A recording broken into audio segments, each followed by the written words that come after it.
Pria itu mengisi mulutnya dengan roti lalu menghidupkan mesin dan menabrak mobil polisi yang diparkir di depannya. Melihat mobil polisi itu terbang, dua polisi langsung marah. Namun, pria itu sama sekali tidak takut. Dia berjalan maju, mengeluarkan lencana polisi dari sakunya, dan memberi kedua polisi itu sebuah omelan besar. Alasan dia melakukan ini adalah karena dia telah menabrak dan membunuh seorang saat mengemudi semalam dan ingin menutupi retakan di kaca depan mobilnya. Meskipun kedua polisi itu sangat marah karena pria itu adalah atasan mereka tidak punya pilihan lain selain meminta maaf. Dan pria itu akhirnya mendapatkan apa yang dia inginkan, kaca depan baru untuk mobilnya. Setibanya di kantor polisi, Kapten langsung memanggil rapat. Interpol telah meminta mereka untuk membantu dalam sebuah kasus dan menangkap seorang pengedar narkoba. Ketika dia melihat foto tersebut, dia menyadari bahwa itu adalah orang yang dia tabrak dan dia bunuh. Pada saat itu, pria itu dipenuhi dengan penyesalan. Seandainya dia segera menelpon polisi, dia pasti sudah dipromosikan sekarang. Sekarang, dia hanya bisa berpura-pura tidak tahu apapun. Tak lama kemudian, polisi meluncurkan operasi penangkapan. Ketika semua orang siap untuk bertindak, pria itu berkata bahwa orang tersebut pasti tidak ada di sana. Itu langsung membuat rekan-rekannya curiga. Pria itu dengan cepat mengalihkan pembicaraan. Dengan perintah kapten,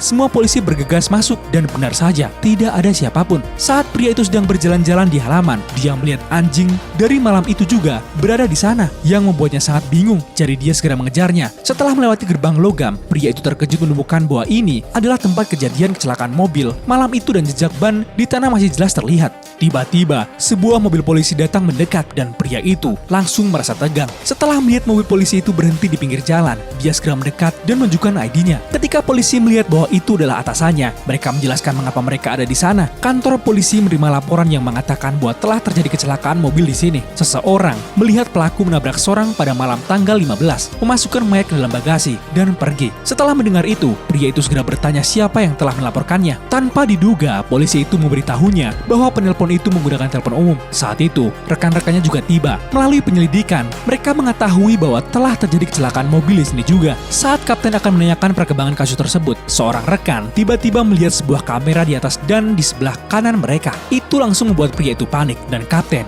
segera mengirim seorang untuk memeriksa rekaman pengawasan. Melihat hal itu, pria itu mencoba menghentikan mereka, mengatakan bahwa dia bisa pergi menggantikan mereka. Tetapi yang mengejutkan, kapten menolaknya. Pria itu harus memikirkan cara lain. Malam itu, pria itu datang untuk mengantarkan makan malam dan mengambil kesempatan untuk menanyakan situasi. Kamera pengawasan hanya bisa menangkap sudut mati. Selain mengetahui bahwa itu adalah mobil hitam dengan nomor plat yang tertera, mereka tidak menemukan apapun. Jadi, pria itu kembali ke kantor polisi dengan niat untuk menghancurkan nomor plat mobilnya. Tepat saat itu, sebuah panggilan tak dikenal tiba-tiba datang. Akhir yang menegangkan.